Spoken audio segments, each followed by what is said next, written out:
objetivo del siguiente video es presentar las discusiones historiográficas que han surgido en torno a la participación de los actores subalternos en las independencias de México y Colombia. Las independencias iberoamericanas son procesos relevantes para la historia contemporánea, pues representan la transición de una forma de gobierno monárquico al nacimiento de países. En ese sentido, la producción historiográfica se puede dividir en cuatro corrientes.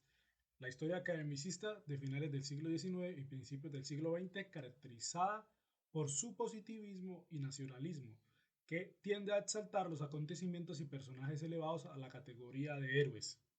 Después aparece la denominada historia revisionista, que reinterpretó el proceso otorgándole más importancia a la expansión del liberalismo político y económico en las revoluciones burguesas. Para los años 70 del siglo XX entra con fuerza la nueva historia social, que situó la discusión de los procesos independentistas sobre el proceso y consecuencias de las reformas borbónicas encaminadas a recuperar el control sobre las colonias americanas. Aquí se pretende explicar el hecho en torno a la dispersión de la soberanía durante el periodo de crisis monárquica entre 1808 y 1810, que tuvo como consecuencia la formación de nuevas entidades políticas. Finalmente está la historia cultural, que define su objeto de estudio a un espacio más específico, destacando así los análisis regionales y la importancia de actores olvidados por la historia nacional como la gente del común, las élites provinciales y los sectores intermedios de la sociedad, por mencionar algunos.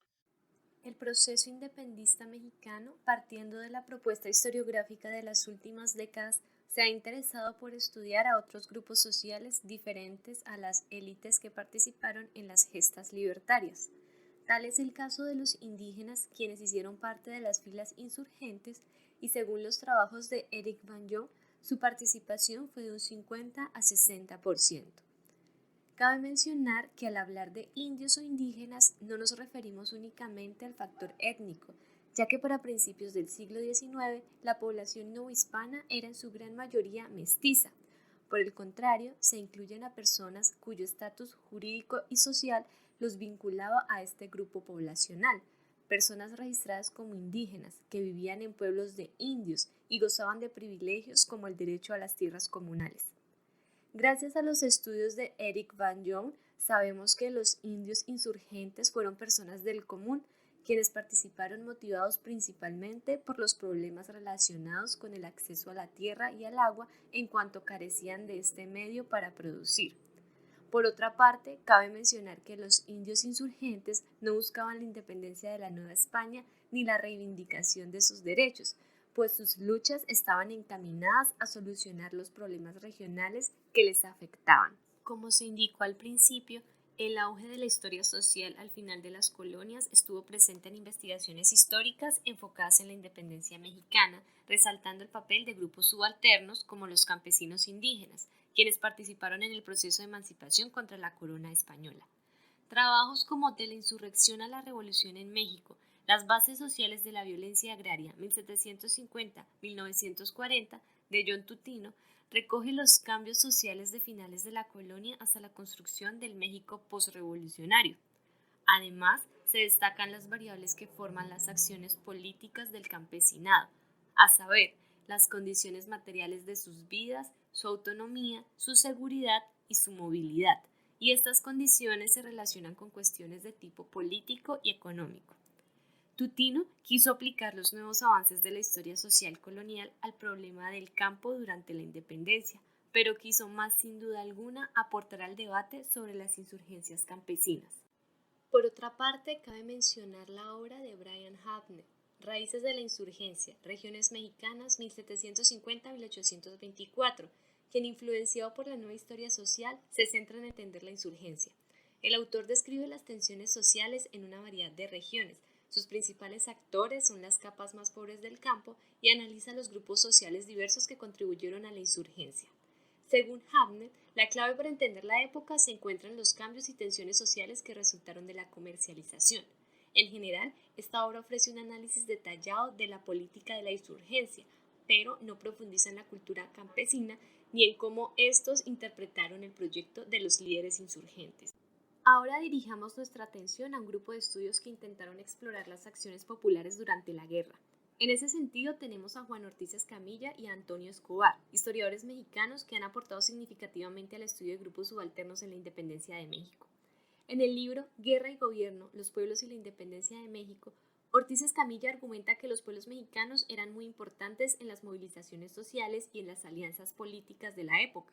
Presta atención a la política de la contrainsurgencia realista, pues citando, los pueblos utilizaban tanto la insurgencia como la contrainsurgencia para ganar y en otros casos recobrar sus derechos y autonomía.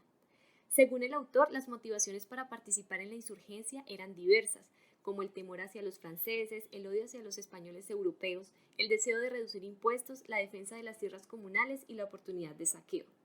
Por otra parte, Antonio Escobar, en Las dirigencias y sus seguidores 1811-1816, la insurgencia en las Huastecas, ubica la guerra de independencia en el contexto de cambio social y una serie de conflictos y rebeliones campesinas. Asimismo, enfatiza el carácter multiétnico del movimiento y el problema de las contribuciones, resaltando la importancia de las autoridades étnicas en la organización de las rebeliones. Estudios norteamericanos como los de Peter Guardino y Michael Doucet, inspirados por las corrientes de la historia social colonial y de la nueva historia cultural, se centran en analizar la escasa evidencia directa de las opiniones de los campesinos insurgentes y a partir de ella cómo estos interpretaron el discurso de los líderes. Se pueden apreciar semejanzas en las obras de estos dos autores al tratar de concentrarse en la construcción de alianzas de distintas clases y grupos étnicos. Guardino centró su investigación en las tensiones sociales y económicas a nivel local y utilizó los resultados para entender cómo podrían haber interpretado el discurso de los líderes insurgentes. El caso de Doucet se concentró más en el problema de los orígenes de las rebeliones, analizando las tensiones sociales locales de una manera detallada y vinculándolas con los documentos producidos por los líderes insurgentes para así explicar las acciones de los campesinos. Finalmente, hacemos mención de una de las obras más importantes en la historiografía de la independencia mexicana, el libro de Eric Van Jong, resultado de 2 décadas de investigación y reflexión sobre el problema de la violencia popular de la época, se centra en la ideología popular, en las mentalidades, en la historia cultural y en la hegemonía. Van Jong propuso que desde un principio los líderes insurgentes pensaban en construir un Estado nacional liberal y moderno, pero este proyecto no podía haber despertado interés alguno entre el campesinado indígena, ya que sus percepciones eran sumamente locales. Para describir esta acción, inventa una palabra, campanillismo, que capta lo que para Jong es, y cito, una tendencia de ver el horizonte social y político como extendiéndose metafóricamente solo tan lejos como la visión desde su campanario. La obra de Jong es una de las más completas en cuanto al contenido que ofrece y hace un buen manejo de las corrientes historiográficas que utiliza para darle sentido teórico a su estudio. Relación historiográfica entre México y Colombia. Algo que caracteriza a las nuevas corrientes historiográficas sobre la independencia de México y Colombia es su tendencia revisionista y crítica. Un ejemplo de esto es el trabajo del profesor Germán Colmenares en su estudio sobre la historiografía hispanoamericana del siglo XIX, al señalar que todos esos relatos fueron construidos para dotar de sentido una serie de sucesos que sus actores veían confusamente.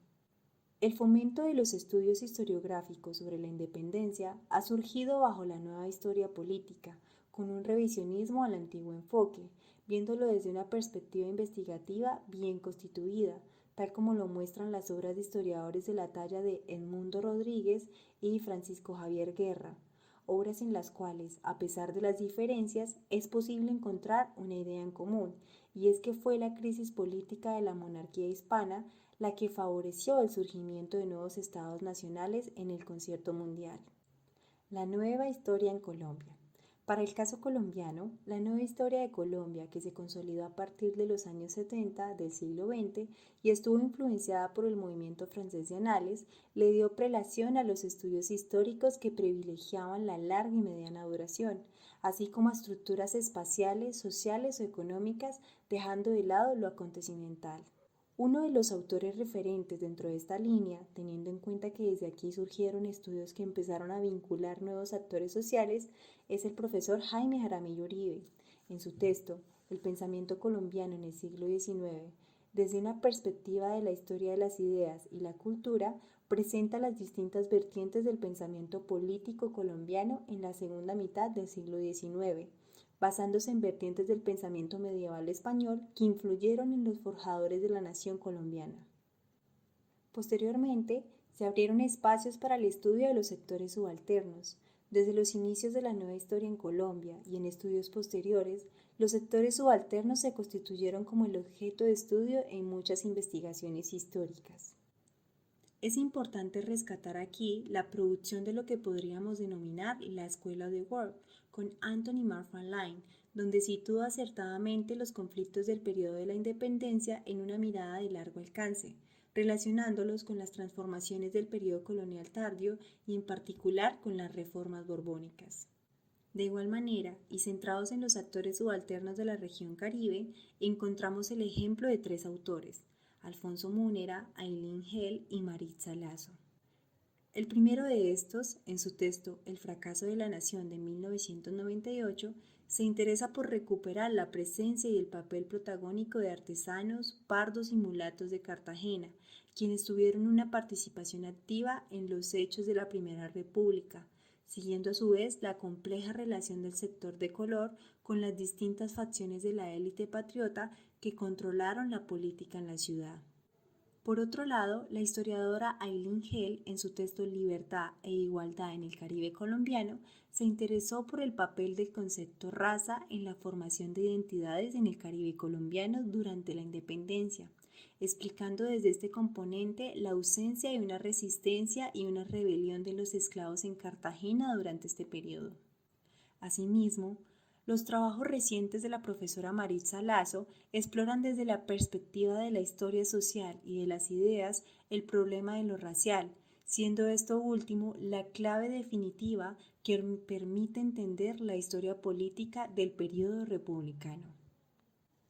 A modo de conclusión, es importante hacer una reconstrucción historiográfica del periodo de la independencia desde las localidades y los actores subalternos. Es necesario desplazar el eje de preocupación del urbano hacia lo rural, de manera que podamos superar la mirada tradicional sobre la participación popular, reducida a considerar los apéndices de las élites o solo una masa reclutada por los ejércitos que se enfrentaron en este periodo. Asimismo, es importante tener en cuenta los estudios desde el nivel regional, pues de esta forma se resaltan las particularidades y los actores sociales diferentes a las élites, que no son reconocidos por la historia nacional.